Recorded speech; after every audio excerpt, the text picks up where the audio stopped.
Naquele dia não entendemos do que ele estava falando, mas com o correr dos anos isso passou a fazer cada vez mais sentido. Vendo o que os outros não veem. Ao entrar em sua caminhonete, no estacionamento da pequena loja de conveniência, ele disse: "Continuem trabalhando, garotos, mas quanto mais cedo vocês se esquecerem de que precisam de um contra-cheque, mais fácil se tornará sua vida adulta. Continuem usando seu cérebro, trabalhem de graça e logo sua mente lhes mostrará formas de ganhar muito mais dinheiro do que eu poderia lhes pagar. Vocês verão o que outras pessoas nunca percebem. Oportunidades que estão à frente de seu nariz. A maioria jamais enxerga essas oportunidades porque estão atrás de dinheiro e segurança, e é isso que elas recebem. No momento em que vislumbrarem uma oportunidade, vocês a reconhecerão pelo resto de suas vidas. Quando conseguirem isso, vou lhes ensinar outra coisa. Aprendam essa lição e evitarão uma das maiores armadilhas da vida. Vocês não tocarão, nunca, jamais, nessa boneca de peixe. A boneca de peixe da história é totalmente pegajosa, daí a dificuldade de se livrar dela e dos problemas que ela provoca. Mike e eu pegamos nossas coisas na loja e nos despedimos da senhora Martin. Voltamos ao parque, ao mesmo banco da área de piquenique, e passamos várias horas pensando e conversando. Passamos a semana seguinte na escola, pensando e conversando. Durante outras 2 semanas, pensamos, conversamos e trabalhamos de graça. No fim do segundo sábado, estava eu outra vez me despedindo da senhora Martin e atirando um olhar sonhador para a estante das revistas em quadrinhos. O duro de não ganhar nem mesmo 30 centavos aos sábados era que eu não tinha dinheiro para comprar gibis. De repente, enquanto a senhora Martin se despedia de Mike e de mim, vi que ela estava fazendo algo que eu nunca a vira fazer antes. Ou melhor, vira, mas nunca prestara atenção. A senhora Martin estava arrancando a metade superior da capa do gibi. Ela guardava essa metade e jogava numa caixa de papelão o resto da revistinha. Quando perguntei o que estava fazendo com as revistinhas, ela falou: "Estou jogando fora.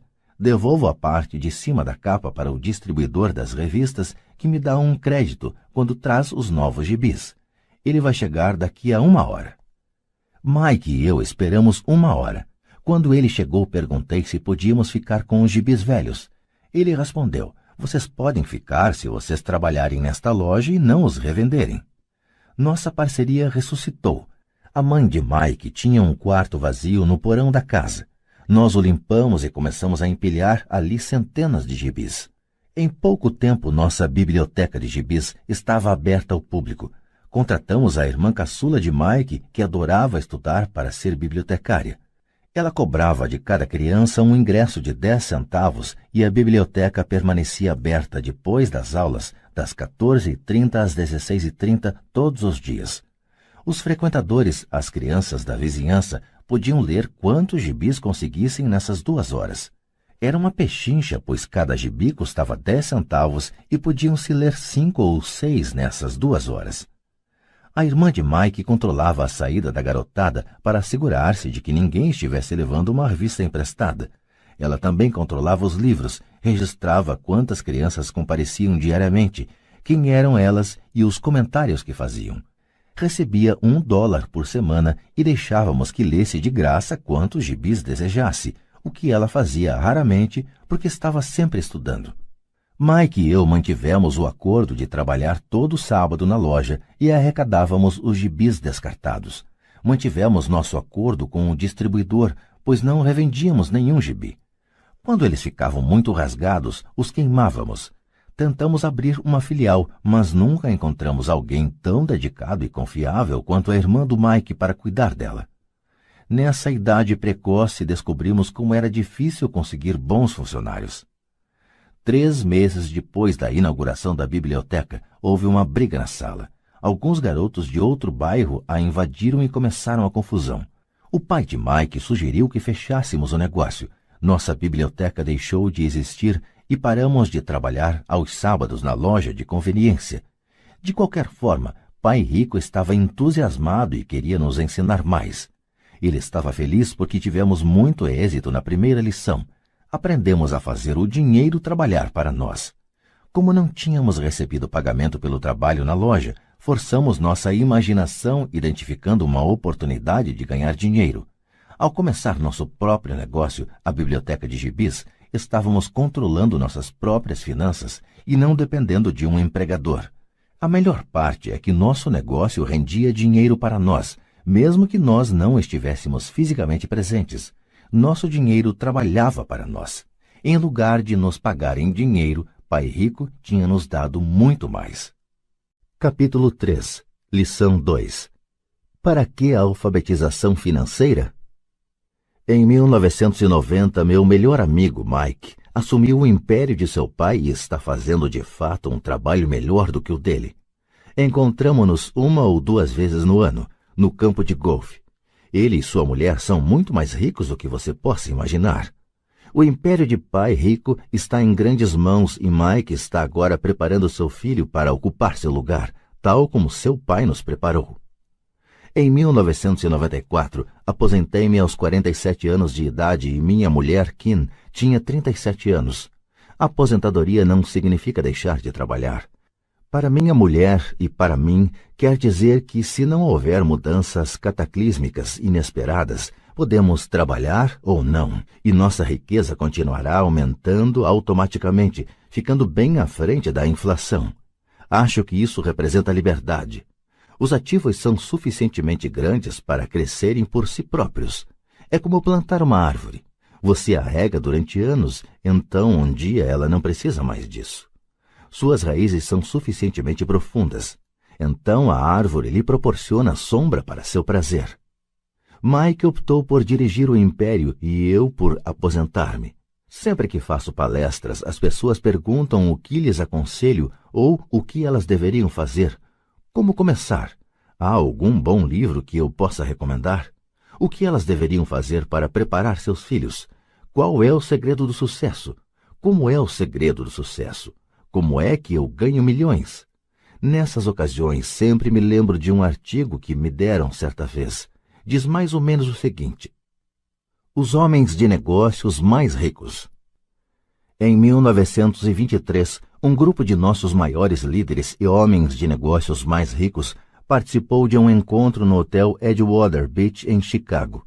Entre eles estava Charles Schwab, presidente da maior siderúrgica independente, Samuel Insull, presidente da maior empresa de energia elétrica, Howard Hobson, presidente da maior empresa fornecedora de gás, Ivar Krieger, presidente da International Match Company, uma das maiores empresas da época, Leon Fraser, presidente do Banco Internacional de Compensações Financeiras, Richard Whitney, presidente da Bolsa de Valores de Nova York, Arthur Cotton e Jesse Livermore, 2 dos maiores especuladores de ações, e Albert Fall, um membro do gabinete do presidente Harding. 25 anos depois, 9 deles, os listados anteriormente, terminaram como se segue. Schwab morreu sem um centavo, depois de viver 5 anos de empréstimos. Insull morreu falido em um país estrangeiro. Krieger e Cotton também morreram falidos. Hobson ficou louco. Whitney e Albert Fall tinham acabado de sair da cadeia. Fraser e Livermore se suicidaram. Duvido que alguém possa dizer o que aconteceu realmente com aqueles homens. Se você olhar a data da reunião 1923, foi antes do crash da Bolsa de 1929 e da Grande Depressão, o que, desconfio, deve ter provocado grande impacto sobre esses homens e suas vidas. O interessante é isto. Hoje vivemos em tempos de mudanças maiores e mais aceleradas do que esses homens vivenciaram. Imagino que nos próximos 25 anos deverão registrar-se auges e quedas comparáveis aos enfrentados por eles. Estou muito preocupado com o fato de que gente demais se preocupa excessivamente com dinheiro e não com sua maior riqueza, a educação. Se as pessoas estiverem preparadas para ser flexíveis, se mantiverem suas mentes abertas e aprenderem, elas se tornarão cada vez mais ricas ao longo dessas mudanças. Se elas pensarem que o dinheiro resolverá seus problemas, receio que terão dias difíceis. A inteligência resolve problemas e gera dinheiro. O dinheiro sem a inteligência financeira é dinheiro que desaparece depressa. A maioria das pessoas não percebe que na vida o que importa não é quanto dinheiro você ganha, mas quanto dinheiro você conserva. Todos ouvimos histórias de ganhadores de prêmios na loteria que eram pobres, enriqueceram subitamente e voltaram a ser pobres. Ganham milhões e logo estão de volta ao ponto de partida. Ou histórias de atletas profissionais que aos 24 anos ganham milhões de dólares ao ano e que aos 34 estão dormindo embaixo da ponte. Hoje de manhã, quando estou escrevendo isto, o jornal conta a história de um jovem jogador de basquete que 1 ano atrás era milionário. Hoje, ele diz que seus amigos, seu advogado e seu contador levaram todo o seu dinheiro e está trabalhando em um lava-carros por um salário mínimo. Ele tem apenas 29 anos. Foi demitido do lava-carros porque se recusou a tirar seu anel de campeão enquanto trabalhava e, por isso, sua história chegou ao jornal. Ele estava lutando por sua reintegração, alegando dificuldades para sobreviver e discriminação. O anel era tudo o que lhe restara. Afirmava que se isso lhe fosse tirado, ele desmoronaria. Em 1997, sei de muitas pessoas que estão se tornando milionários instantâneos. É a volta dos loucos anos 20. E embora fique feliz de ver que pessoas se tornam cada vez mais ricas, só posso advertir que a longo prazo não importa tanto o quanto você ganhou, mas o quanto você conservou e por quantas gerações isso é conservado. Partindo deste princípio, quando as pessoas perguntam como o senhor começou, ou diga-me como ficar rico rapidamente, elas frequentemente ficam muito desapontadas com minha resposta. Eu simplesmente lhes digo o que meu pai rico me falou quando eu era um moleque. Se você quiser ficar rico, você precisa de uma alfabetização financeira. A ideia era martelada na minha cabeça toda vez que nos encontrávamos. Como já disse, meu pai instruído destacava a importância da leitura de livros, enquanto meu pai rico destacava a necessidade de dominar os conhecimentos das finanças. Se você quer construir um Empire State Building, a primeira coisa a fazer é cavar profundamente o terreno e construir sólidos alicerces. Se você vai construir uma casa no subúrbio, é bom recordar que, diferentemente do Brasil, nos Estados Unidos, os subúrbios são os locais de moradia das classes mais abastadas. Tudo o que tem a fazer é assentá-la numa laje de concreto de 15 centímetros. A maioria das pessoas, em sua ânsia de enriquecer, tenta construir um Empire State Building sobre uma laje de 15 centímetros. Nosso sistema escolar, por ter sido criado na época agrária, ainda acredita em casas sem alicerces. Chão de terra batida ainda está na moda. Assim a garotada sai da escola sem qualquer fundamento financeiro. Um dia, insones e endividados no subúrbio, vivendo o sonho americano, elas decidem que a resposta para seus problemas financeiros está em achar um meio de enriquecer rapidamente. Começam a construção do arranha-céu. Sobe rapidamente e logo em lugar de um Empire State Building temos a torre inclinada dos subúrbios, de volta às noites insones. No meu caso e no de Mike, quando adultos as nossas escolhas foram possíveis porque fomos ensinados a construir sólidos alicerces quando éramos apenas crianças. Agora vejamos, a contabilidade é possivelmente um dos assuntos mais áridos do mundo e pode também ser o mais confuso. Mas se você quiser ser rico, pode ser o assunto mais importante. A questão é como pegar um tema entediante e confuso e ensiná-lo a crianças. A resposta é simplifique. Comece por ensiná-lo por meio de figuras. Meu pai rico construiu um sólido alicerce financeiro para Mike e para mim. Já que éramos apenas crianças, ele criou uma forma muito simples de ensinar. Durante anos, ele apenas fazia desenhos e usava palavras. Mike e eu entendíamos os desenhos simples, o jargão, o movimento do dinheiro e então, anos mais tarde, Pai Rico começou a incluir números. Hoje, Mike domina uma análise contábil muito mais complexa e sofisticada porque precisa disso. Ele tem que controlar um império de $1 bilhão. Eu não sou tão sofisticado porque meu império é menor, contudo, ambos partimos do mesmo alicerce simplificado. No texto que se segue, apresentarei as mesmas noções simples que o pai de Mike criou para nós. Embora simples, esses desenhos ajudaram a orientar 2 garotos na construção de uma grande riqueza embasada em fundamentos sólidos e profundos. Regra número 1. Você tem que conhecer a diferença entre um ativo e um passivo e comprar ativos. Se você deseja ser rico, Isso é tudo o que você precisa conhecer. É a regra número 1, e é a única regra. Isto pode parecer absurdamente simples, porque não se tem ideia do quanto é profunda. A maioria das pessoas tem dificuldades financeiras porque não conhece a diferença entre um ativo e um passivo. As pessoas ricas adquirem ativos, os pobres e a classe média adquirem obrigações pensando que são ativos. Quando o pai rico explicou isso para Mike e para mim, pensamos que ele estava brincando. Aí estávamos quase adolescentes, esperando pelo segredo do enriquecimento, e essa era a resposta. Era tão simples que precisamos parar um longo tempo para pensar a respeito. O que é um ativo? Perguntou Mike.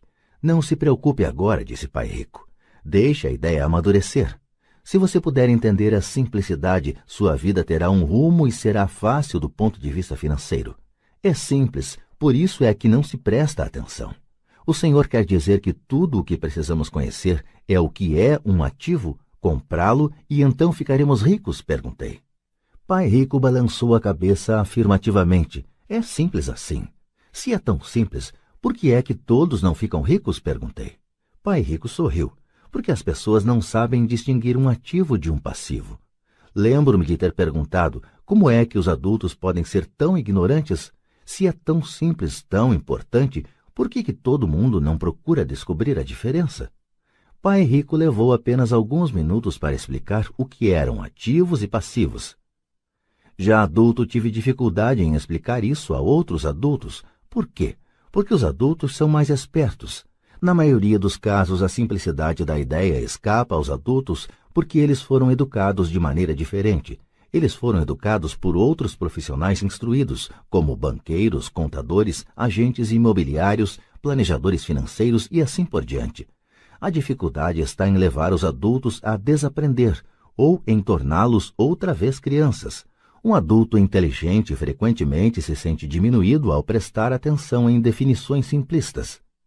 Pai rico acreditava no princípio SE, simplifique estúpido, de modo que ele simplificou as coisas para os dois garotos e deu-lhes uma sólida base financeira. O que provoca a confusão? Ou como algo tão simples pode parecer tão enrolado? Por que alguém compraria um ativo que na verdade era uma obrigação? A resposta está nos conhecimentos básicos. Pensamos em alfabetização e não em alfabetização financeira. O que define se algo é um ativo ou é um passivo não são as palavras. De fato, se você quer ficar realmente confuso, procure as palavras ativo e passivo no dicionário. Sei que um contador pode achar boa a definição, mas para a pessoa média não faz sentido. Mas nós adultos muitas vezes somos orgulhosos demais para admitir que algo não faz sentido. Quando éramos garotos, pai rico falava: o que define um ativo não são as palavras, mas os números. E se você não puder ler os números, você não pode distinguir um ativo de um buraco no chão. Na contabilidade, dizia pai rico, não importam os números, mas o que os números contam. É como as palavras. Não são as palavras, mas as histórias que elas nos contam. Muitas pessoas leem, mas não entendem muita coisa. É a chamada compreensão da leitura. E todos temos habilidades diferentes no que se refere à compreensão da leitura. Por exemplo, recentemente comprei um novo aparelho de vídeo. Junto vinha um manual que explicava como fazer gravações. Tudo o que eu queria era gravar meu programa preferido numa sexta-feira à noite. Quase fiquei maluco tentando ler o manual. Nada no meu mundo é tão complexo quanto programar a gravação do vídeo. Eu li as palavras, mas não entendi nada. Eu tiro 10 no reconhecimento das palavras, mas tiro 0 na compreensão. E o mesmo acontece com a maioria das pessoas quando se trata de demonstrações financeiras. Se você quer ficar rico, você tem que ler e entender os números.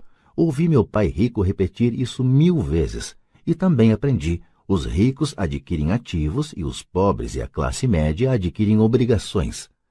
Aqui está a maneira de distinguir ativos de passivos. A maioria dos contadores e profissionais das finanças não concorda com as definições, mas estas noções simples foram o início de uma base financeira sólida para 2 garotos. Para ensinar a pré-adolescentes, pai rico simplificou tudo durante anos, usando tantos exemplos quanto possível, o menor número de palavras possível e nenhum número. Para demonstrar o padrão de um fluxo de caixa de um ativo e de um passivo, você pode desenhar dois retângulos divididos ao meio por uma linha. No primeiro, nomeie uma das partes como renda e a outra como despesa. Este desenho vai chamar-se demonstração de renda, muitas vezes chamada de demonstração de lucros e perdas. Mede rendas e despesas, dinheiro que entra e dinheiro que sai. No segundo retângulo, nomeie uma das partes de ativos e outra de passivos. Este desenho vai chamar-se balanço, porque representa o equilíbrio entre ativos e passivos. Trace uma linha levando de ativos até renda e outra linha levando de passivos para despesa e daí para fora do retângulo. Muitos novatos nas finanças não conhecem a relação entre a demonstração de renda e o balanço. O entendimento desta relação é vital. A principal causa da dificuldade financeira está simplesmente no desconhecimento da diferença entre um ativo e um passivo. E a confusão decorre da definição das duas palavras. Se você quer uma lição de confusão, busque no dicionário as palavras ativo e passivo. Isto pode fazer sentido para contadores formados, mas para as pessoas comuns parece que está escrito em mandarim. Você lê as palavras da definição, mas o entendimento verdadeiro é difícil. Como disse anteriormente, meu pai rico dizia para dois garotos que ativos põem dinheiro no seu bolso. Simpático, simples e útil. Agora que ativos e passivos foram definidos nos desenhos que você fez e que chamaremos de diagramas, pode ficar mais fácil o entendimento das palavras. Um ativo é algo que põe dinheiro no meu bolso. Um passivo é algo que tira dinheiro do meu bolso. Isso é o que você realmente precisa saber. Se quer ser rico, simplesmente passe sua vida comprando ativos. Se quer ser pobre ou pertencer à classe média, passe a vida comprando passivos. É o desconhecimento dessa diferença que provoca a maior parte das dificuldades financeiras na vida real. Analfabetismo, tanto de palavras quanto de números, é a base das dificuldades financeiras. Se as pessoas têm problemas com as finanças, existem dados que elas não podem ler, sejam palavras, sejam números. Alguma coisa não está sendo compreendida. Os ricos são ricos porque possuem nível de alfabetização superior ao das pessoas com dificuldades financeiras. Se você quer ficar rico e conservar sua fortuna, é importante ser alfabetizado do ponto de vista financeiro, tanto em palavras quanto em números. As linhas que você desenhou nos diagramas representam o movimento do dinheiro ou fluxo de caixa. Números dizem pouco, palavras também dizem pouco. É a história que conta. Nas demonstrações financeiras, a leitura dos números é a busca pelo enredo, pela história. A história de para onde o dinheiro está indo. Em 80% das famílias, a história financeira é um percurso de trabalho árduo na tentativa de progredir. Não porque não ganhem dinheiro, mas porque passam suas vidas comprando passivos no lugar de ativos. Num exemplo de fluxo de caixa de uma pessoa pobre ou de um jovem que ainda mora com os pais, teríamos uma renda proveniente de um emprego e nas despesas teríamos impostos, alimentação, aluguel, vestimentas, diversão e transporte. Nada em ativos, nada em passivos. No exemplo de uma pessoa de classe média, teríamos igualmente uma renda gerada por emprego, mas nas despesas, além das citadas, estaria incluída uma hipoteca imobiliária. Também não teríamos nada em ativos, mas em passivos estariam hipoteca imobiliária, empréstimos, cartões de crédito. No fluxo de caixa de uma pessoa rica, as rendas seriam geradas por dividendos, juros, renda imobiliária, royalties. Nada nas despesas, nada em passivos. Em ativos teríamos ações, títulos, promissórias, imóveis, propriedade intelectual. Todos esses exemplos estão obviamente bastante simplificados. Todos têm despesas de subsistência, necessidade de alimentação, moradia e vestimentas. Os diagramas mostram o fluxo de caixa na vida de pessoas pobres da classe média e ricas. É esse fluxo de caixa que conta a história. É a história de como a pessoa lida com o dinheiro e o que faz depois que tem o dinheiro em mãos. Comecei apresentando a história dos homens mais ricos dos Estados Unidos porque quis ilustrar a falha no pensamento de tantas pessoas. A falha é considerar que o dinheiro resolverá todos os problemas. É por isso que me arrepio quando ouço as pessoas perguntando como ficar ricas rapidamente, ou por onde começar. Muitas vezes ouço: estou endividado, por isso preciso ganhar mais dinheiro. Porém, mais dinheiro nem sempre resolve o problema. De fato, pode até aumentá-lo. O dinheiro muitas vezes põe a nu nossas trágicas falhas humanas. É como um holofote sobre o que não sabemos. É por isso que, com muita frequência, uma pessoa que tem um ganho súbito de dinheiro, uma herança, um aumento salarial ou um prêmio na loteria, volta rapidamente ao mesmo ponto ou até pior, ao caos financeiro em que se encontrava antes de receber esse dinheiro. O dinheiro só acentua o padrão de fluxo de caixa que está na sua mente. Se seu padrão for gastar tudo o que ganha, o mais provável é que um aumento de dinheiro disponível apenas resulte em um aumento de despesa. Como se diz popularmente, um louco e seu dinheiro fazem uma grande festa. Repeti inúmeras vezes que vamos à escola para adquirir habilidades acadêmicas e profissionais, ambas muito importantes. Na década de 1970, quando eu frequentava o segundo grau, se alguém fosse bem-sucedido academicamente, quase imediatamente imaginava-se que esse estudante brilhante se tornaria um médico. Muitas vezes nem se perguntava se o jovem desejava ser médico. Era uma pressuposição. Era uma profissão que prometia a maior recompensa financeira. Hoje os médicos enfrentam dificuldades financeiras que não desejaria a meus piores inimigos. Seguradoras controlando os negócios, cuidados de saúde de administrados, intervenção governamental e processos por erro médico, para mencionar algumas. E a garotada quer ser estrela do basquete, jogador de golfe como Tiger Woods, gênio da computação, estrela do cinema, roqueiro, rainha de beleza ou corretor de Wall Street. Isso ocorre simplesmente porque é aí que estão a fama, o dinheiro e o prestígio. Eis o motivo por que é tão difícil motivar a garotada na escola. Eles sabem que o sucesso profissional já não depende apenas do sucesso acadêmico como em outros tempos. Como os estudantes deixam a escola sem habilidades financeiras, milhões de pessoas instruídas obtêm sucesso em suas profissões, mas depois se deparam com dificuldades financeiras. Trabalham muito, mas não progridem. O que falta em sua educação não é saber como ganhar dinheiro, mas como gastá-lo. O que fazer com ele depois de tê-lo ganho? É o que se chama aptidão financeira. O que você faz com o dinheiro depois que o ganhou? Como evitar que as pessoas lhe tirem o dinheiro? Quanto tempo você o conserva e o quanto esse dinheiro trabalha para você?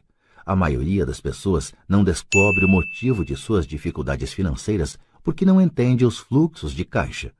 Uma pessoa pode ser muito instruída, bem-sucedida profissionalmente e ser analfabeta do ponto de vista financeiro.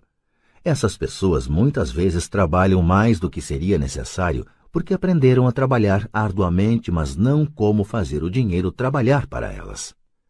A história de como a conquista de um sonho financeiro se transforma em um pesadelo financeiro.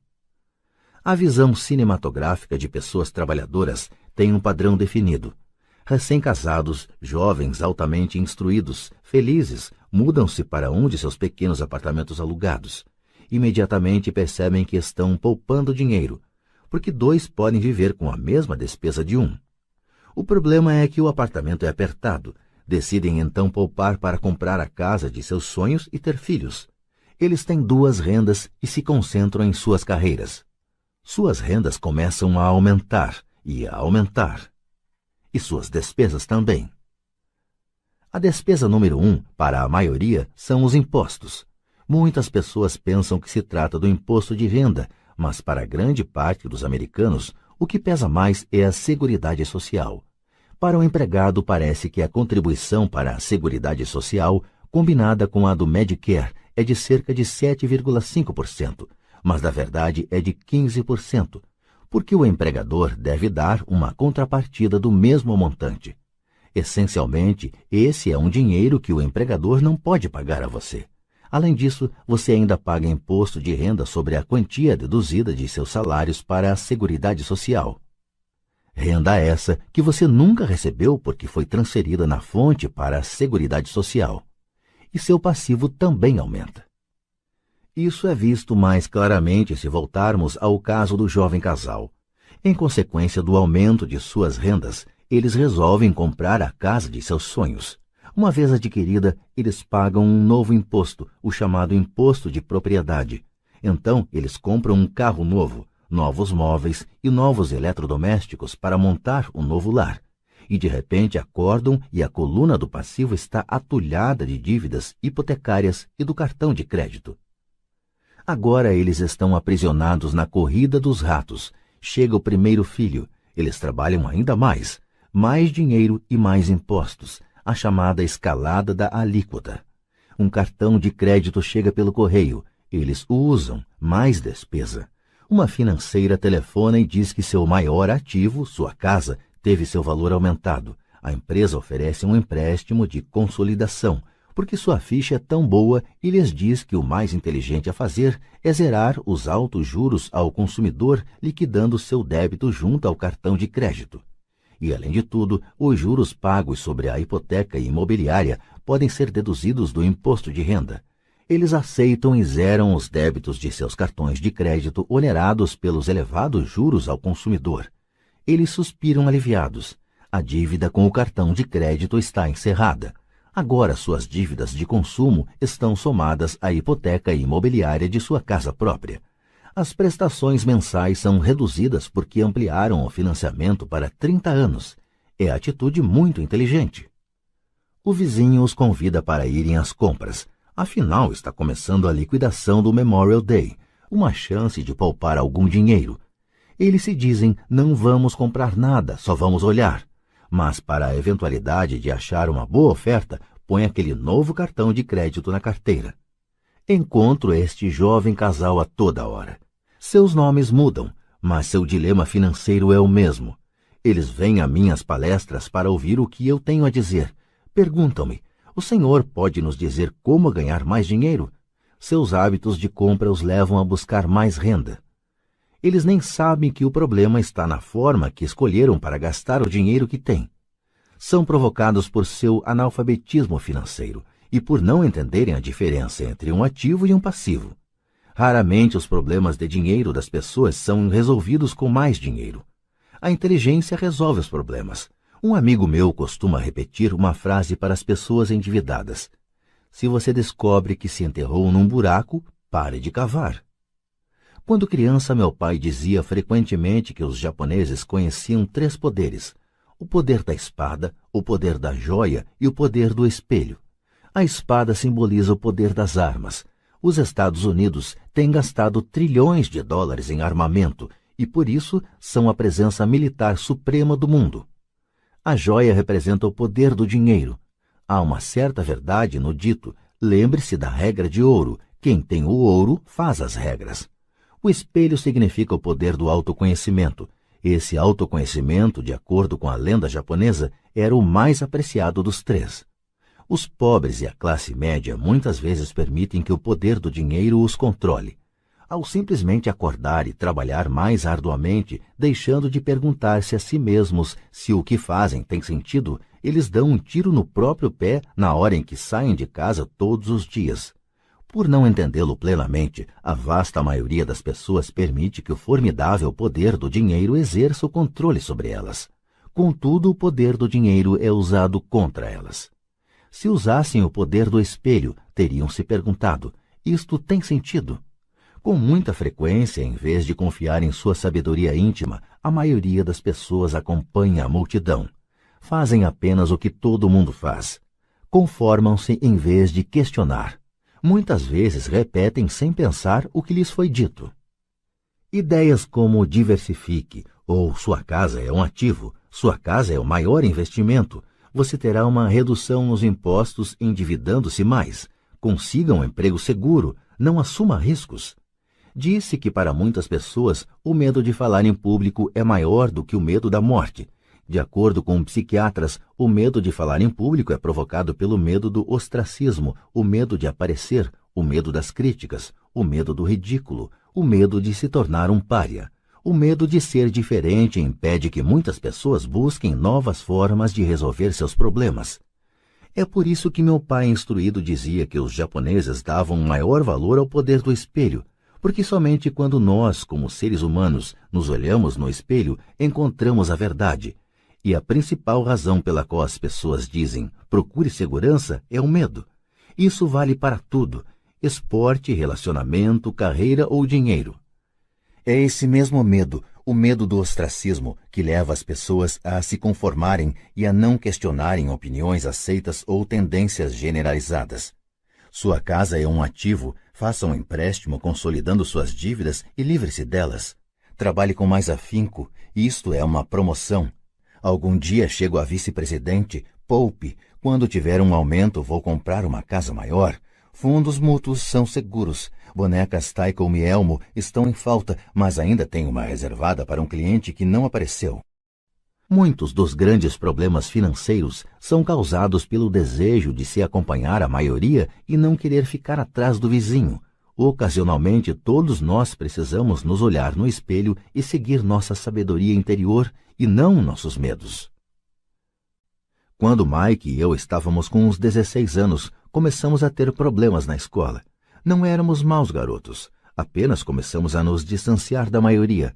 Trabalhávamos para o pai do Mike depois das aulas e nos fins de semana. Muitas vezes Mike e eu passávamos horas depois do trabalho sentados junto do seu pai enquanto este se reunia com diretores de banco, advogados, contadores, corretores, investidores, gerentes e empregados.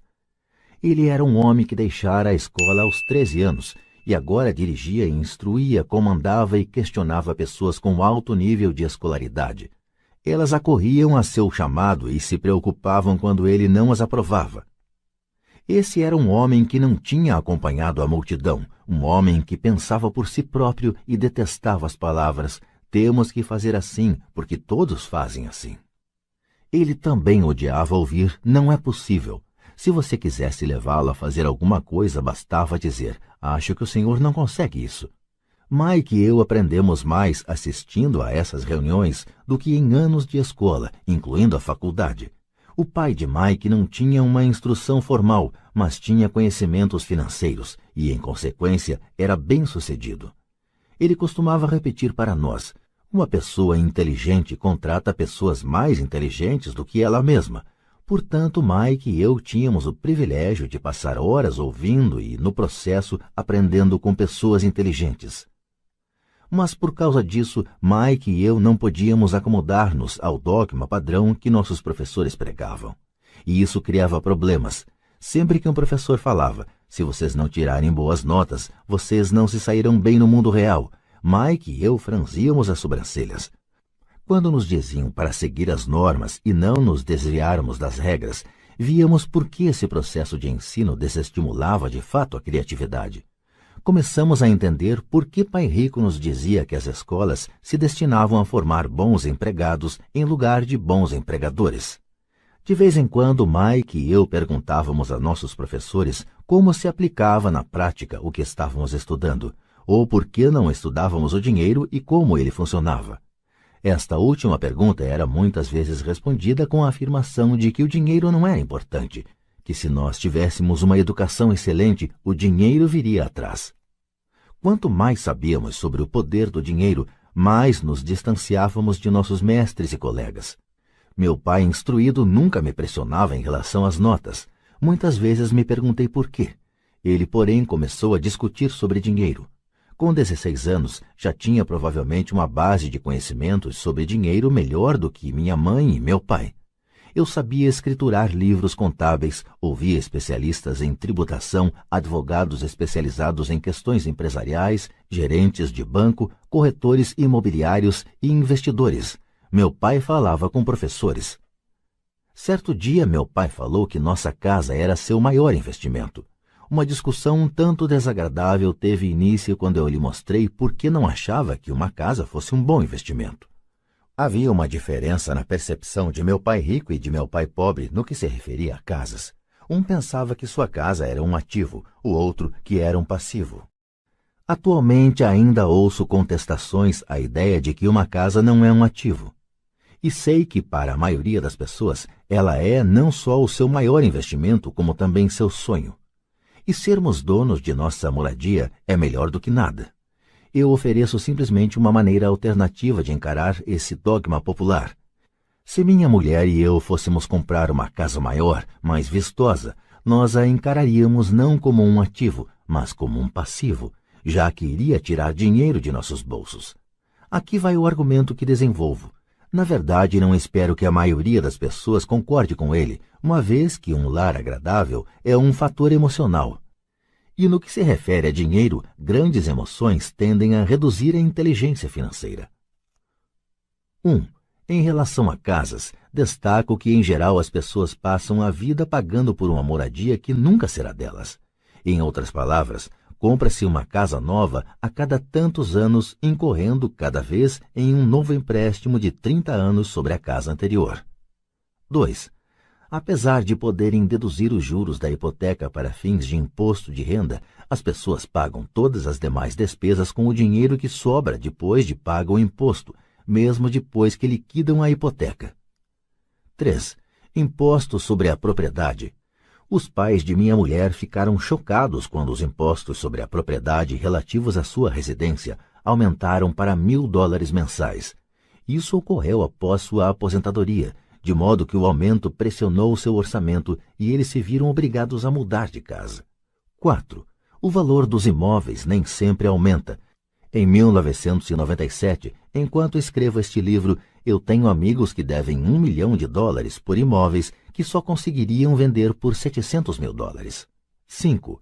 As maiores perdas são as das oportunidades que não foram aproveitadas. Se todo o seu dinheiro está comprometido com o imóvel onde mora, você pode ser obrigado a trabalhar mais porque todo o seu dinheiro continua saindo na coluna das despesas, o padrão clássico do fluxo de caixa da classe média, em lugar de aumentar a coluna dos ativos. Se um jovem casal destinasse uma soma maior à aquisição de ativos, mais tarde teria maiores facilidades, especialmente estaria preparado para pagar os estudos superiores de seus filhos. Seus ativos teriam aumentado e estariam disponíveis para cobrir despesas. Com excessiva frequência, um imóvel residencial só serve como meio de incorrer em empréstimos hipotecários para pagar despesas crescentes. Em suma, o resultado final de optar por possuir um imóvel residencial caro demais, em lugar de começar a formar um portfólio de ativos mais cedo, prejudica o indivíduo de 3 formas. 1. Perda de tempo, porque outros ativos poderiam ter registrado aumento em seu valor. 2. Perda de capital adicional, que poderia ter sido investido em vez de se ter pagado as altas despesas de manutenção relacionadas diretamente ao imóvel residencial. 3. Perdas na instrução. Com muita frequência, os casais consideram seu imóvel residencial, as poupanças e o plano de aposentadoria como o total de sua coluna de ativos. Como não têm dinheiro para investir, eles simplesmente não investem. Isso lhes custa a experiência do investimento. Quase nunca conseguem tornar-se o que o mundo dos investimentos denomina um investidor sofisticado, e os melhores investimentos são em geral oferecidos aos investidores sofisticados, que por sua vez vendem-nos às pessoas que buscam a segurança. A demonstração financeira de meu pai instruído é a melhor demonstração da vida de alguém que está na corrida dos ratos. Suas despesas sempre acompanharam sua renda, de modo que nunca investiu em ativos. Em consequência, seus passivos, como a hipoteca imobiliária e as dívidas do cartão de crédito, eram maiores que seus ativos. A demonstração financeira pessoal de pai rico, por outro lado, reflete os resultados de uma vida dedicada ao investimento e à minimização do passivo. Uma revisão da demonstração financeira de meu pai rico mostra por que os ricos ficam mais ricos. A coluna dos ativos gera renda mais do que suficiente para cobrir as despesas, com o saldo reinvestido na coluna dos ativos. A coluna dos ativos continua crescendo e, portanto, a renda gerada continua crescendo com eles. O resultado é, os ricos ficam mais ricos. A classe média se encontra em um estado de constantes dificuldades financeiras.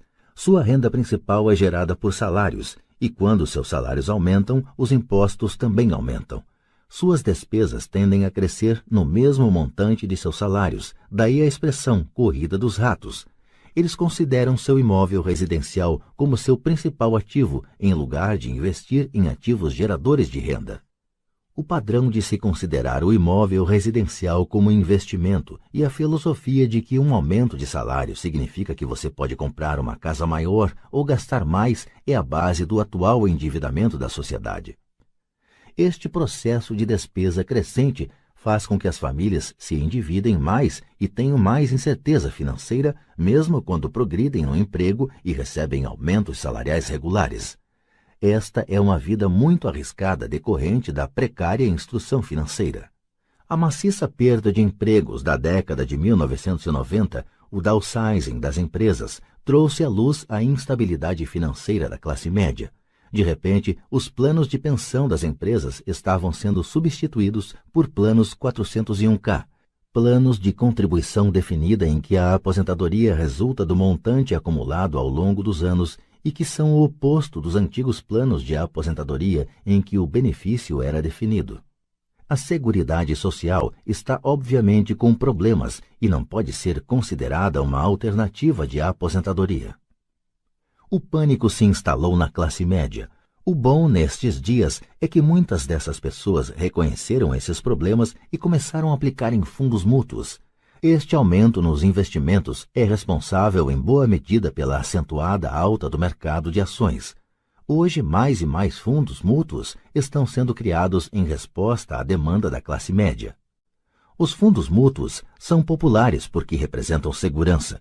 Os aplicadores médios dos fundos de pensão estão demasiadamente ocupados trabalhando para pagar impostos e hipotecas imobiliárias e têm dificuldade em poupar de modo a poder pôr seus filhos na faculdade e liquidar as dívidas do cartão de crédito. Não têm tempo de aprender a investir, de modo que confiam na experiência do administrador do fundo mútuo. Como o fundo mútuo também inclui muitos tipos diferentes de investimento, tem-se uma sensação de segurança porque o fundo é diversificado. Este grupo da classe média instruída aceita o dogma da diversificação, defendido por corretores de fundos mútuos e consultores financeiros. Procure a segurança, evite o risco. A verdadeira tragédia, contudo, é a falta de instrução financeira precoce, responsável pelo risco enfrentado pela pessoa comum da classe média. A razão é que precisam procurar a segurança porque uma situação financeira é, na melhor das hipóteses, precária. Seus balanços não fecham, estão atulhados de passivos, sem verdadeiros ativos para gerar renda. Em geral, sua única fonte de renda é o contra-cheque. Seu modo de vida depende totalmente do empregador. Sendo assim, quando os verdadeiros negócios de sua vida aparecem, essas mesmas pessoas não podem aproveitar a oportunidade. Elas devem procurar a segurança porque estão trabalhando muito, pagando impostos máximos e assoberbadas de dívidas. Como disse no início da sessão, a regra mais importante é conhecer a diferença entre um ativo e um passivo. Uma vez que você consiga entender a diferença, concentre seus esforços na compra exclusiva de ativos geradores de renda. Essa é a melhor maneira de dar o primeiro passo para se tornar rico. Continue fazendo isso e sua coluna dos ativos crescerá. Concentre-se em reduzir passivos e despesas. Isso aumentará o dinheiro disponível para continuar aumentando a coluna dos ativos. Logo, a base de ativos será tão profunda que você poderá permitir-se olhar para investimentos mais especulativos. Investimentos que podem ter retornos que variam de 100% ao infinito. Investimentos em que $5.000 podem se transformar rapidamente em $1 milhão ou mais.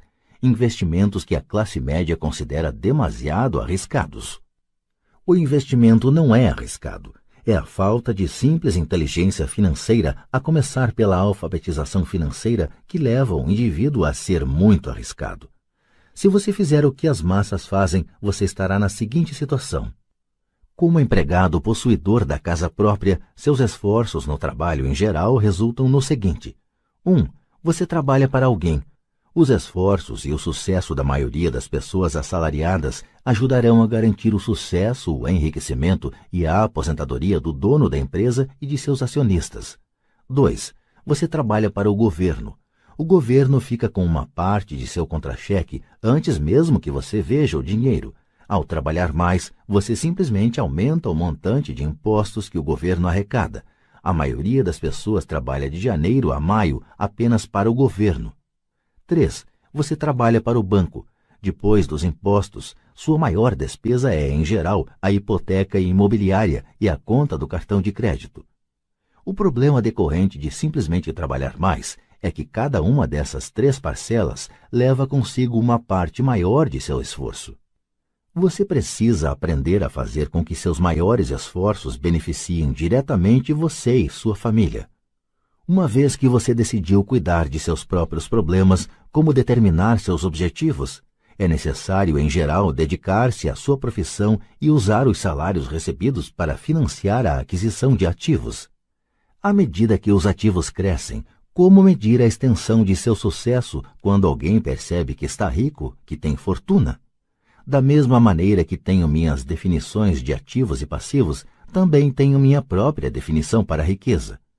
Na verdade, eu a tomei emprestada de alguém chamado Buckminster Fuller.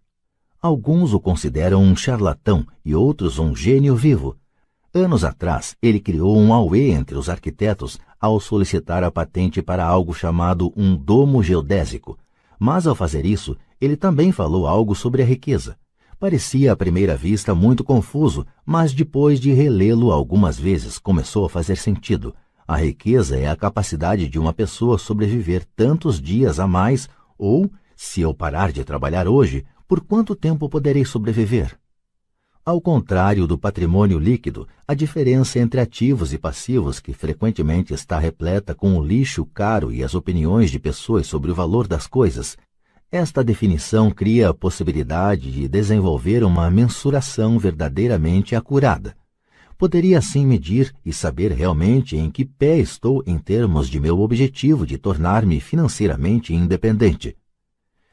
Embora o patrimônio líquido frequentemente inclua ativos que não geram dinheiro, como objetos comprados e agora abandonados num canto da garagem, a riqueza mede quanto dinheiro seu dinheiro está gerando e, portanto, sua sobrevivência financeira.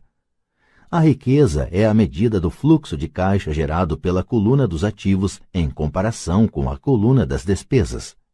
Vejamos um exemplo. Digamos que o fluxo de caixa da minha coluna de ativos gere $1.000 por mês e que eu tenha despesas mensais de $2.000. Qual é a minha riqueza? Voltemos à definição de Buckminster Fuller. Usando essa definição, quantos dias para frente posso sobreviver? Consideremos um mês de 30 dias. Por essa definição, eu tenho um fluxo de caixa suficiente para meio mês. Quando eu tiver alcançado um fluxo de caixa gerado por meus ativos de $2.000, então eu serei abastado. Ainda não estou rico, mas sou abastado. Agora eu tenho uma renda gerada por ativos a cada mês que cobre totalmente minhas despesas mensais. Se eu desejo aumentar essas despesas, preciso primeiro aumentar o fluxo de caixa gerado por meus ativos para manter esse nível de vida. Observe que nesse ponto eu não dependo mais de meu salário. Eu me concentro com sucesso em construir uma coluna de ativos que me tornou financeiramente independente. Se eu largar meu emprego hoje, eu poderei cobrir minhas despesas mensais com o fluxo de caixa gerado por meus ativos. Meu próximo objetivo poderia ser empregar o excedente de meu fluxo de caixa no reinvestimento em mais ativos. Quanto mais dinheiro for destinado para a coluna dos ativos, mais esta crescerá. Quanto mais meus ativos crescerem, mais aumentará meu fluxo de caixa. E enquanto eu mantiver minhas despesas menores do que o fluxo de caixa gerado por esses ativos, eu me tornarei mais rico, com mais e mais fontes de renda, além de meu trabalho físico. Enquanto este processo de reinvestimento continuar, estarei no caminho do enriquecimento. A verdadeira definição de riqueza depende de quem a define. Você nunca poderá ser rico demais. Lembre desta observação simples. Os ricos compram ativos. Os pobres só têm despesas. A classe média compra passivos pensando que são ativos. E como eu cuido dos meus negócios? Qual é a resposta? Ou sou fundador do McDonald's. Capítulo 4. Lição 3. Cuide de seus negócios. Em 1974, Ray Kroc, fundador do McDonald's, foi convidado a fazer uma palestra para a turma de MBA da Universidade do Texas, em Austin. Um querido amigo meu, Kate Cunningham, era aluno dessa turma. Depois de uma exposição forte e inspiradora, os estudantes perguntaram a Ray se gostaria de juntar-se a eles num bar que frequentavam para tomar uma cerveja. Ray aceitou gentilmente. "Qual é o meu negócio?" perguntou Ray, quando todo mundo já estava com o seu copo de cerveja. Todos riram, conta Kate. A maioria da turma pensou que Ray estivesse brincando. Ninguém respondeu e Ray repetiu a pergunta. "Em que negócio vocês pensam que eu atuo?" Os estudantes soltaram uma gargalhada e, finalmente, uma alma corajosa gritou.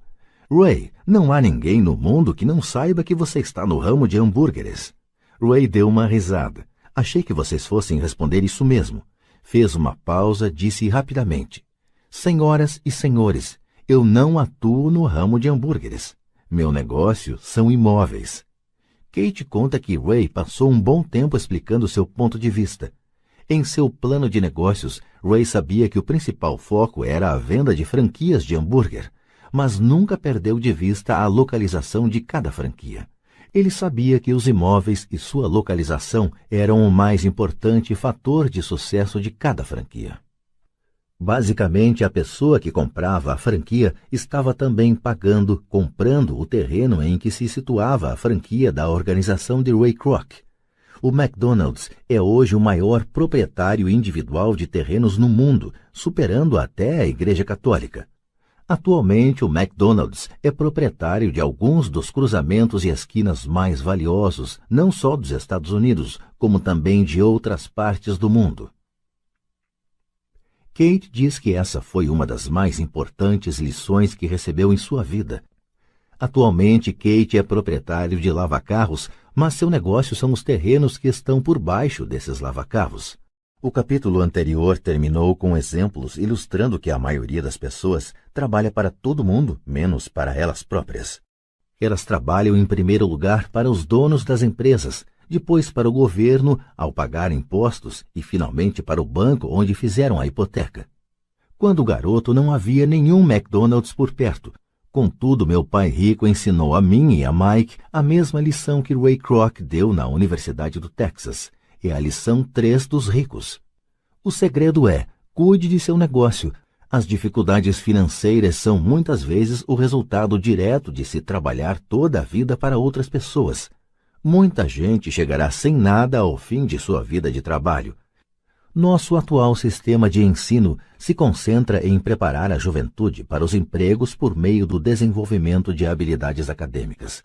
Suas vidas girarão em torno de seus salários, ou, como citado anteriormente, pela renda gerada por emprego. Depois de desenvolvidas as habilidades acadêmicas, os estudantes vão para níveis mais elevados de ensino a fim de desenvolver suas habilidades profissionais.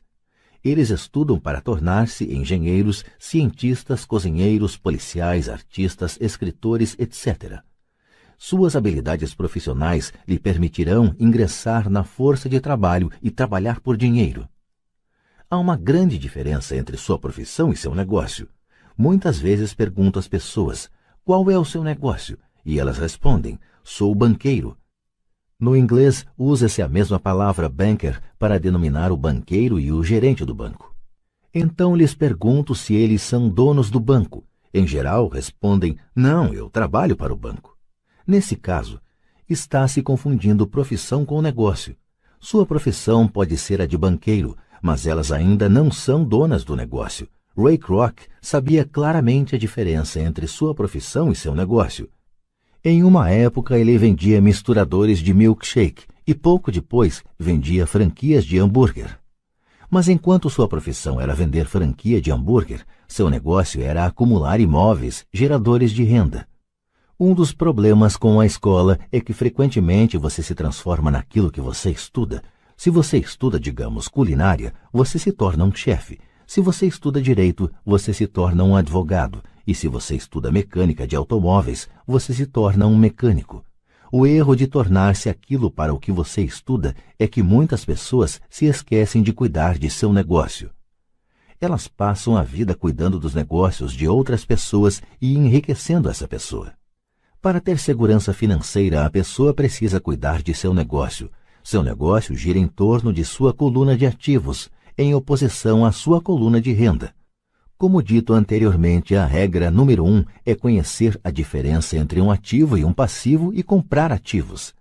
Os ricos se concentram em sua coluna de ativos, enquanto os demais se preocupam com a sua demonstração de renda.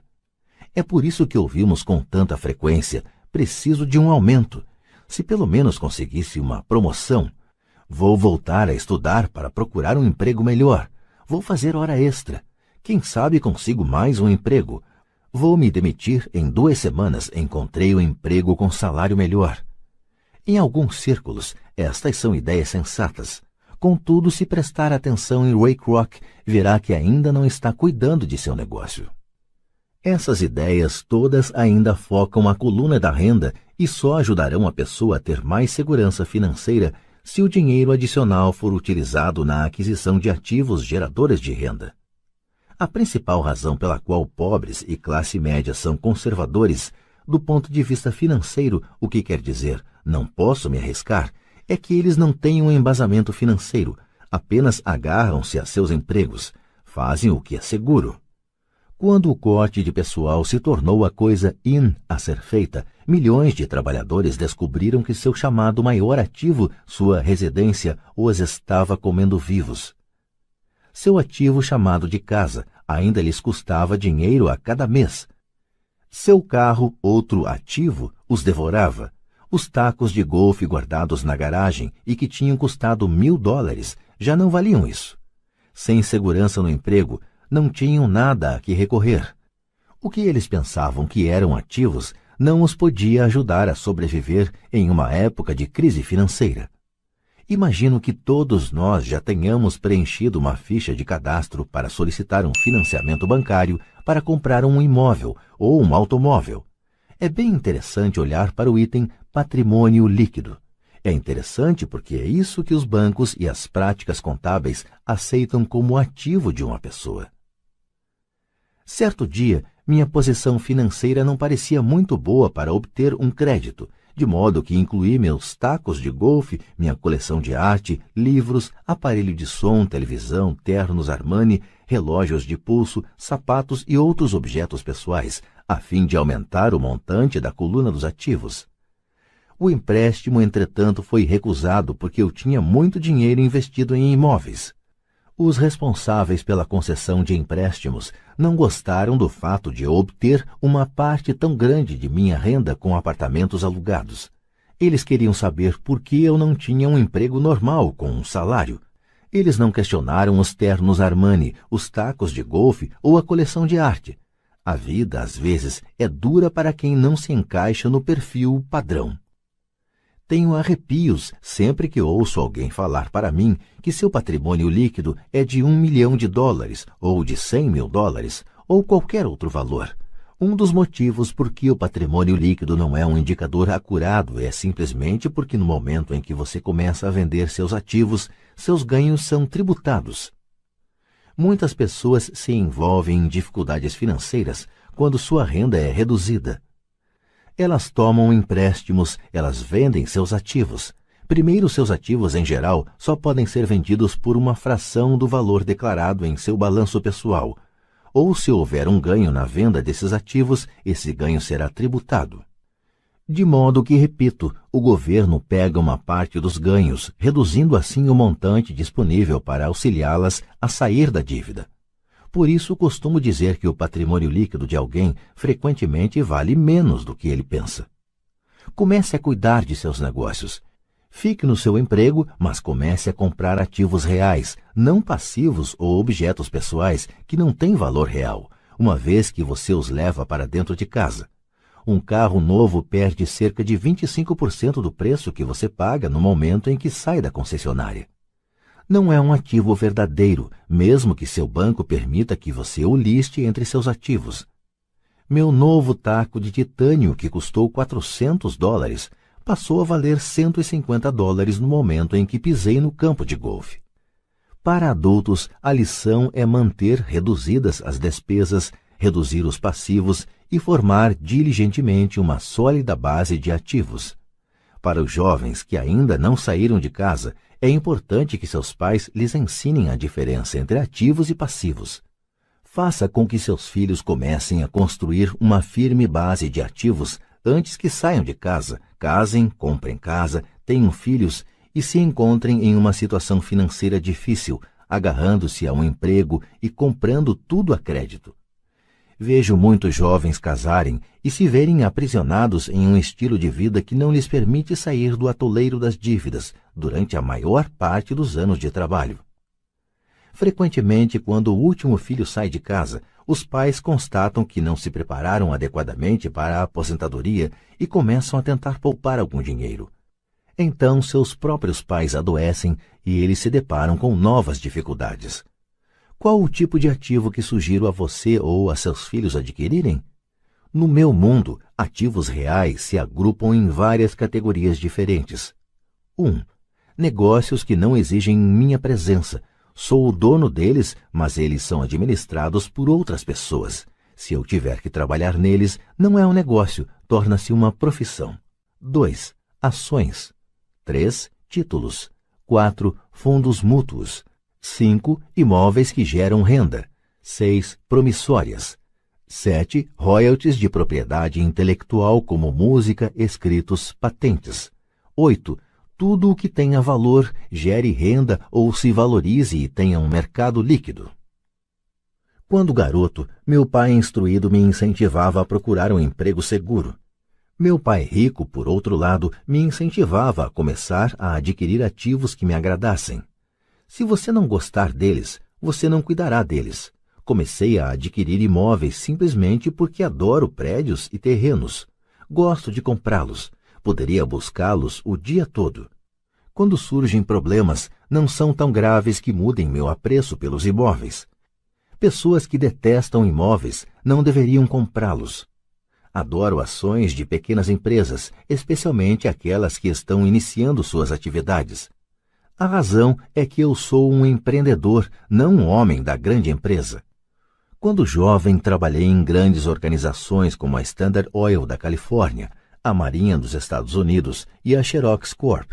Apreciei o tempo que lá passei e tenho boas lembranças, mas eu sabia lá no fundo que não era um homem de organização. Gosto de iniciar empresas, não de dirigi-las, então compro em geral ações de pequenas empresas e às vezes até inicio a empresa e depois a levo ao mercado. Podem-se fazer fortunas com a emissão de novas ações e eu gosto desse jogo. Muitas pessoas têm medo de pequenas empresas e as consideram arriscadas, e de fato o são, mas o risco sempre é diminuído se você gostar daquilo em que está investindo, entendê-lo e conhecer o jogo. Com pequenas empresas, minha estratégia é de investimento, é desfazer-me das ações no prazo de 1 ano. Por outro lado, minha estratégia para os imóveis é começar com pouco, depois trocá-los por imóveis maiores, e, portanto, adiar o pagamento dos impostos sobre os ganhos. Isto permite que seu valor aumente acentuadamente. Costumo ficar com os imóveis menos do que 7 anos. Durante anos, mesmo quando estava na Marinha ou na Xerox, fiz o que aconselhava meu pai rico. Fiquei no meu emprego, mas ainda assim cuidava dos meus negócios. Estava atento à minha coluna de ativos, negociava com imóveis e ações. Pai rico sempre destacava a importância da alfabetização financeira. Quanto melhor eu entendesse a contabilidade e a gestão do dinheiro, melhor eu poderia analisar investimentos e, por fim, construir minha própria empresa. Eu não incentivaria ninguém a iniciar uma nova empresa, a menos que realmente o desejasse. Conhecendo o que conheço quanto à direção de uma empresa, não recomendaria a tarefa a ninguém. Em certos casos, quando a pessoa não consegue um emprego, iniciar uma empresa pode ser uma solução. As chances, entretanto, são adversas. 9 entre 10 empresas quebram em 5 anos. Das que sobrevivem aos primeiros 5 anos, 9 entre cada 10 também quebram. Se você realmente tem o desejo de ter sua própria empresa, vá em frente. Se não for esse o caso, fique no seu emprego e cuide de seus negócios. Quando digo cuide de seus negócios, refiro-me à formação e à manutenção de uma sólida coluna de ativos. Se $1 entrar nela, nunca o deixe sair de lá. Pense deste modo: uma vez que $1 entra na coluna dos ativos, ele se transforma em seu empregado. O melhor do dinheiro é que ele trabalha 24 horas por dia e pode fazê-lo durante gerações. Fique no seu emprego, seja um ótimo empregado, mas construa essa coluna de ativos. À medida que seu fluxo de caixa cresce, você pode comprar alguns artigos de luxo. Uma distinção importante é que os ricos compram os artigos de luxo por último, enquanto pobres e classe média tendem a fazê-lo antes. Nos Estados Unidos, os pobres e a classe média frequentemente compram itens de luxo como casas grandes, diamantes, peles, joias ou barcos, porque desejam parecer ricos. Parecem ricos, mas na verdade estão afundando em dívidas. As pessoas que já têm dinheiro, os ricos a longo prazo, constroem primeiro sua coluna de ativos. Então, com a renda gerada por sua coluna de ativos, compram os artigos de luxo.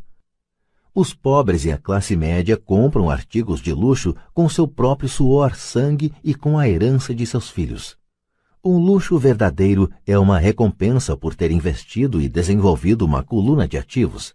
Por exemplo, quando minha mulher e eu auferimos uma renda maior com nossos apartamentos, ela comprou sua Mercedes. Ela não fez nenhum trabalho extra ou arriscou sua parte porque os imóveis compraram o carro. Contudo, ela teve que esperar durante 4 anos enquanto o portfólio de imóveis crescia e finalmente começou a gerar suficiente renda extra para pagar o carro. Mas o luxo, a Mercedes, foi uma verdadeira recompensa. Ela provou que sabia como aumentar sua coluna de ativos. Esse carro significa muito mais para ela do que apenas outro carro bonito. Significa que utilizou sua inteligência financeira para adquiri-lo. O que muita gente faz é comprar compulsivamente um carro ou outro bem de luxo a crédito. Podem estar se sentindo entediadas e desejam apenas um brinquedo novo. Comprar um luxo a crédito leva alguém mais cedo ou mais tarde a se ressentir desse luxo, porque o endividamento se torna um ônus financeiro. Depois que você dedicou seu tempo e investiu em seus negócios, está pronto para acrescentar o toque mágico. O maior segredo dos ricos. O segredo que põe os ricos muito à frente da multidão. A recompensa no fim da estrada por ter dedicado diligentemente seu tempo para cuidar de seus negócios. Capítulo 5, Lição 4. A história dos impostos e o poder da sociedade anônima. Lembro-me de ter ouvido na escola a história de Robin Hood. Meu professor pensava que fosse uma maravilhosa história de um herói romântico tipo Kevin Costner, que roubava dos ricos para dar aos pobres. Meu pai rico não via Robin Hood como um herói. Ele o chamava de bandido. Robin Hood pode ter desaparecido há muito tempo, mas seus seguidores perduraram. Quantas vezes ouço as pessoas dizerem: por que os ricos não pagam por isso? Ou, os ricos deveriam pagar mais impostos para atender à pobreza. Essa ideia de Robin Hood, ou de tirar dos ricos para dar aos pobres, é que provoca os maiores sofrimentos para os pobres e para a classe média. Razão pela qual a classe média paga impostos tão pesados está no ideal de Robin Hood. Na verdade, os ricos não são tributados. É a classe média que paga pelos pobres, especialmente a classe média alta instruída. Novamente, para entender bem como tudo acontece, precisamos adotar uma perspectiva histórica. Precisamos conhecer a história dos impostos. Meu pai, muito instruído, era especialista em história da educação. Já meu pai rico se tornou um especialista na história dos impostos. Pai rico explicou a Mike e a mim que originalmente na Inglaterra e nos Estados Unidos não havia impostos. De vez em quando eram lançados impostos eventuais para financiar guerras. O rei ou o presidente anunciava o acontecido e convocava todos para rachar a despesa. Impostos foram lançados na Grã-Bretanha para financiar as lutas contra Napoleão de 1799 a 1816 e nos Estados Unidos para financiar a Guerra Civil entre 1861 e 1865. Em 1874, a Inglaterra instituiu um imposto de renda permanente para seus cidadãos. Em 1913, o imposto de renda se tornou permanente nos Estados Unidos, com a adoção da 16ª emenda à Constituição. Durante certo tempo, os americanos eram contrários aos impostos. Foi o excessivo imposto sobre o chá que levou ao famoso Tea Party no porto de Boston, um incidente que ajudou a desencadear a Guerra Revolucionária. Foram necessários cerca de 50 anos, tanto na Inglaterra quanto nos Estados Unidos, para se consolidar a ideia de um imposto de renda rotineiro. O que esses dados históricos não revelam é que, em ambos os casos, os impostos foram inicialmente lançados sobre os ricos. Era isso o que o pai rico queria que Mike e eu entendêssemos. Ele explicou que a ideia de impostos se tornou popular e foi aceita pela maioria, divulgando-se aos pobres e à classe média que os impostos estavam sendo criados para punir os ricos. Foi assim que as massas votaram a favor da lei e ela se tornou constitucionalmente legal. Embora fosse imaginada para punir os ricos, na realidade acabou punindo aquelas pessoas que votaram a seu favor, isto é, os pobres e a classe média. Quando o governo sentiu o gosto do dinheiro, seu apetite aumentou, disse Pai Rico. Seu pai e eu somos exatamente os opostos. Ele é um burocrata do governo, eu sou um capitalista. Quanto mais ele gasta e quanto mais gente ele contrata, maior será sua organização. No governo, quanto maior sua organização, mais ele será respeitado.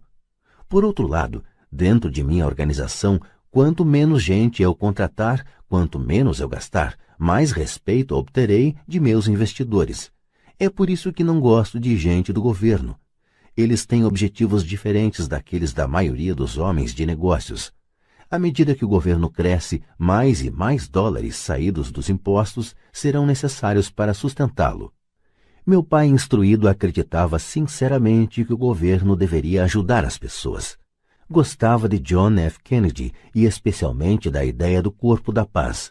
Gostava tanto dessa ideia que ele e mamãe trabalharam para o Corpo da Paz, treinando voluntários para a Malásia, Tailândia e Filipinas. Ele sempre lutava por doações adicionais e aumentos no orçamento de modo que pudesse contratar mais gente, tanto no seu cargo no Departamento de Educação quanto no Corpo da Paz. Essa era a sua função. Fim da parte 2. Assine o canal e escute a segunda parte.